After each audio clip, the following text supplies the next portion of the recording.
রাজনীতির মাঠে বাতাস বদলেছে অনেক আগেই, কিন্তু কিছু সম্পর্ক ছিল যেন অভ্যস্ত ছায়ার মতো, সবসময় পাশে থাকার। তেমনই এক সম্পর্ক ছিল বিএনপি ও জামায়াতে ইসলামীর। দীর্ঘদিনের রাজনৈতিক সহচর এই দল দুটি একাধিক নির্বাচন ও আন্দোলনে পাশাপাশি থেকেছে। তবে সেই পরিচিত জোট বন্ধনের গল্পে এবার স্পষ্ট বিরতি টানলেন বিএনপির স্থায়ী কমিটির সদস্য সালাউদ্দিন আহমেদ। জামায়াতকে নিয়ে নির্বাচনী জোট গঠনের কোনো সম্ভাবনা দেখছেন না বিএনপির এই নেতা। ইউনাইটেড নিউজ অব বাংলাদেশে ইউএনবিকে দেওয়া একান্ত সাক্ষাৎকারে এমন মন্তব্য করেছেন তিনি। জানান, অতীতে কৌশলগত কারণে জামায়াতের সঙ্গে জোট করা হলেও RICL TMX যুগের পর যুগ স্থাপনা থাকে মজবুত। বর্তমানে সে প্রয়োজনীয়তা বিএনপি অনুভব করছে না।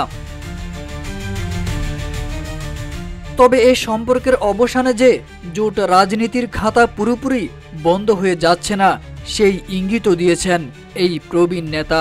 জাতীয় নাগরিক পার্টি এনসিপির সঙ্গে সম্ভাব্য জোট নিয়ে চলছে আলোচনার দরজা খোলা। সেই দরজা তফসিল ঘোষণার আগ পর্যন্ত খোলা থাকবে বলেও জানিয়েছেন তিনি। সালাউদ্দিন আহমেদের ভাষায়, নির্বাচনকে সামনে রেখে দেশের প্রতিটি রাজনৈতিক দলই নিজেদের অবস্থান ও কৌশল নির্ধারণে ব্যস্ত সময় পার করছে। বিএনপিও পিছিয়ে নেই। আন্দোলন ও গণতান্ত্রিক লড়াইয়ে যারা বাস্তব ভূমিকা রেখেছে, কেবল তাদের সঙ্গেই জোট গড়তে আগ্রহী বিএনপি। এর বাইরে কিছু ভাবার সময় এখন নয়, সরল সুরেই বলে দিয়েছেন সালাউদ্দিন আহমেদ। তিনি আরও জানান, সংস্কার প্রস্তাব ঘিরে গঠিত জাতীয় ঐকমত্য কমিশনের আলোচনায় ইতিবাচক গতি আনা এখন জরুরি। তা না হলে অপ্রয়োজনীয় দীর্ঘসূত্রতা জাতীয় নির্বাচনের প্রস্তুতিতে বড় বাধা হয়ে দাঁড়াতে পারে। জোট রাজনীতির টানাপোড়েনের এই প্রেক্ষাপটে স্পষ্ট হয়ে উঠছে একটি নতুন অধ্যায়ের সূচনা।